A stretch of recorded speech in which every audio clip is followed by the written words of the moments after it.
Hello Sir Paul. Ako po si Mika. Nangyari po itong ibabahagi ko sa inyo 2008 sa May Batangas po. Hindi ko na lang sasabihin yung exact location sa May Batangas. Basta medyo liblib na po ito. At itong part ng Batangas na to, meron po ditong magandang church. Tapos sa church po na iyon, meron pong mga retreat house. Pinupuntahan niya ng mga eskwelahan, mga madre, mga bakasyonista at kung ano-ano pa. At sa lagi naman po namin noon, mga estudyante po kami sa isang prestigious Catholic Church sa May Manila. Nag-retreat po kami nito. Marami kami noon. Halos lahat po ng seniors, 4th year high school, babae, lalaki. Wala naman kaming choice kasi kasama sa bayad sa tuition namin yun. Kumbaga included na talaga yun. Isa sa mga requirements kahit ayaw namin. Pero kaming mga seniors po, dahil mga alam nyo na 4 na taon nang nag-aaral doon sa prestigious kuno na Catholic Church, mga pasaway na. Every year po na nagpupunta kami doon simula po first year, palagi kami may mga kalokohang ginagawa. Nagdadala kami ng mga alak. At tama po kayo, nag-iinuman kami doon. Hindi naman po kami mga pasaway . Hindi kami yung mga black sheep ng paaralan. May mas malala pa po sa amin. Meron nga mga nagsisex pa doon mga gumagamit ng droga. Kami inom-inom lang ng konti. Oo, may mga kaya po kami pero simpleng mga binata't dalaga lang naman kami. Gin bulag lang okay na. Gin pomelo, gin pineapple, pwede na. Yung madali lang dalhin sa tumbler para hindi mahalata. So heto na nga. Sa unang gabi po namin doon sa may retreat house sa May Batangas, wala naman pong naging problema. Pagsapit po ng 12:00 ng gabi, kaming magbabarikada. Nagsama-sama sa isang room. Room po ng mga girls. Bali sa barkadahan po namin, may higit 10 po kami. Halo-halo din po. May mga lalaki at may mga babae. Hindi ko na lang po sila papangalanan . Nakakaya naman kapag narinig nila yung experience namin na to. Baka isipin nila dinadamay ko pa sila. Anyway, heto na nga. Matapos namin magsama-sama, nagtimpla na kaagad ng inumin yung isa sa mga kaibigan ko. Nang meron na kaming iinumin, nagsimula na nga po kami mag-inuman.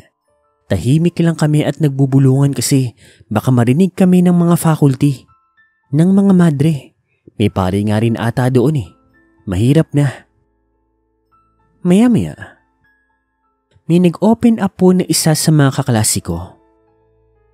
Huy, alam nyo ba? May nalaman akong kwento mula sa section 3. Nangyari daw sa kanila to last year. Ano? Yung nahuli silang nagda-drugs? Nagmamariwana? Bukod pa roon. Actually, pinalabas nga raw talaga na ganoon ang nangyayari. Pero ang totoo, hindi naman daw talaga sila gumagamit ng droga noon. Normal daw sila. Ang ginagawa raw talaga nila noon ay nag-ghost hunting. Gumagamit daw sila ng Ouija board noon. Hindi ko po alam. Pero nang sabihin po yun ng kaklase ko, nagkaroon ako ng interes. Kasi alam ko weird pero ako yung tao na mahilig sa mga horror, mga science fiction, mga mysteries, mga kababalaghan, UFO at kung ano-ano pa. Ewan ko kung ako lang ba. May katulad kaya ako, yung mahilig sa mga ganong bagay. At dahil kababalagan nga, nagtanong na ako. Ano ba talagang nangyari? Hindi naman talaga legit na Ouija board yung gamit nila noon. Ang gamit nila noon, cardboard lang. Yung kulay puti. Tapos sinulatan lang nila ng pentel. Number 1 to 9 hanggang 0. Tapos yung alphabet. Tapos yung yes or no. Tapos yun, nagsindi raw sila ng kandila. Tapos ang gamit lang nila noon, improvise lang. Yung babasaging baso lang ba? Yung transparent. Tapos nagsimula na nga raw silang magtanong, Spirit of the Glass, nandyan ka na ba? Paulit-ulit daw sila. Kung tamang pagkakarinig ko, 13 times daw silang tumawag. At sa pang-14, naramdaman daw nila na biglang gumalaw yung baso.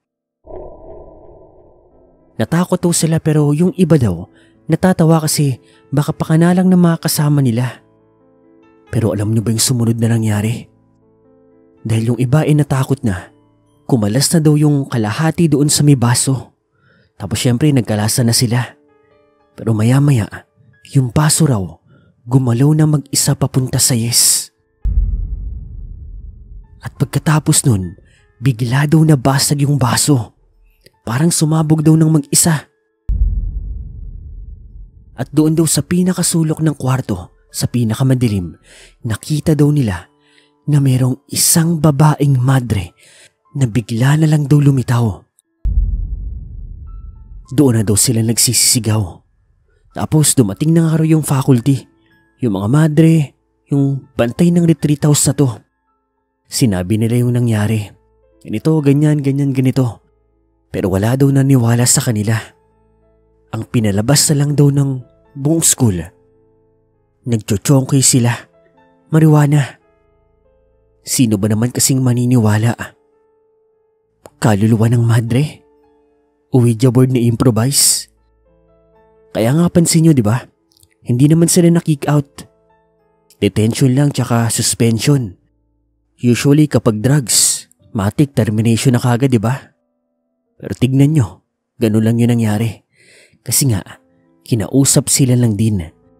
Isususpend lang at detention. Huwag lang ipagkakalat sa iba yun nangyari.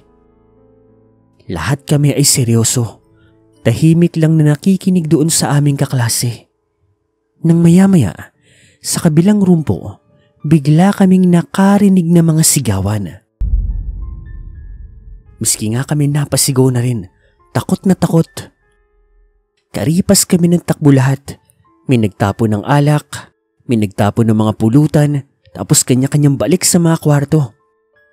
Pero tuloy-tuloy pa rin po ang mga sigawan. Kaya kami naman, nagpanggap kami na lumabas na lang, na walang nangyari sa amin. Tapos, kanya-kanyang puntahan doon sa pinanggagalingan ng sigaw na kwarto. Sakto't kararating lang ng faculty. Buti nga hindi pa kami amoy alak noon kasi ilan pa lang din yung nakakasyat. At dito, laking gulat na lang naming lahat nang makakita kami ng mga estudyante sa kabilang section na nakalutang po sa himpapawid. Nakadikit sa kisame, nakadapa. Samantalang yung mga kasama na malala doon sa kwarto, sila yung mga nagsisisigaw. At doon sa pinakasulok ng kwarto, kitang-kita ko, hindi ako pwedeng magkamali. Merong isang anino na maihahalin tulad mo sa isang madre.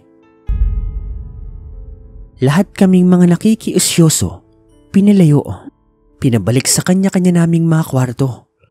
Narinig namin na nagkaroon ng kaguluhan doon sa katabi naming kwarto. May nagdadasal, may nagriritual at kung ano-ano pa. Siguro inabot din po yun ng 4 na oras. Takot na takot lang kaming lahat. Hanggang sa sumapit na nga po ang umaga. Nagkaroon po ng meeting noon sa cafeteria. Ipinagtapat po nila sa amin na meron nga raw nangyaring hindi nila maipaliwanag. Meron daw 3 estudyanteng sinaniban.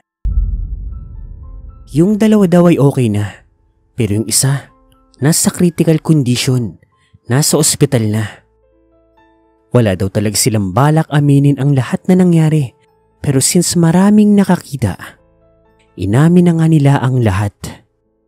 Sa madaling sabi, yung retreat house daw na iyon, haunted. May mga gumagala daw ng mga kaluluwa, at ang pinakamasama nga raw, ay yung madre na nagbigti dahil sa panghahalay ng isang pare. Nung umaga rin po na iyon, umuwi na rin po kami ng Maynila. Dapat 3 days and 2 nights kami doon pero hindi na po itinuloy yung retreat. At sa totoo nga niyan, Ilan lang po kaming nakakita nung anino nung madre na magpasangga ngayon, talagang naaalala ko pa. Nagkatitigan nga kami. May mga times na naaalala ko yung itsura niya. May mga gabi pa rin po na magpasangga ngayon, napapaniginipan ko ang madre. Meron po siyang sinasabi sa akin, paulit-ulit po yun. Heto, halika, tulong, galing, siya, ikaw, 13, mataas, katapusan. Yang pong mga kataga na iyan, yan lang po ang paulit-ulit na sinasabi niya kapag napapaniginipan ko siya, o kung minsan kahit umaga't gising ako, binubulong niya po sa aking isipan. Halos magdadalawang dekada na po ang nakalipas, pero magpasangga ngayon, hindi pa rin po siya nawawala sa akin.